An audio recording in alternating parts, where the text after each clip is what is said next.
আদি পিতা আদম যখন মুসিবতে পড়ে, মোদের নবীর ওসিলাতে আল্লাহ কবুল করে।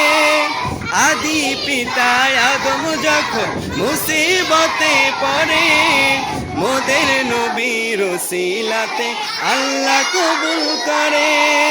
শাফায়াতের বিচারেতে, শাফায়াতের বিচারেতে দেখা দিও রে, দো জাহানের বাদশা নবী কামলিওয়ালা, দো জাহানের বাদশা নবী কামলিওয়ালা রে।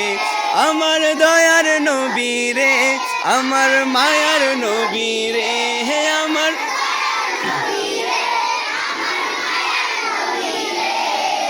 দো জাহানের বাদশা নবী কামলিওয়ালা রে, দো জাহানের বাদশা নবী কামলিওয়ালা রে, দো জাহানের বাদশা নবী কামলিওয়ালা রে।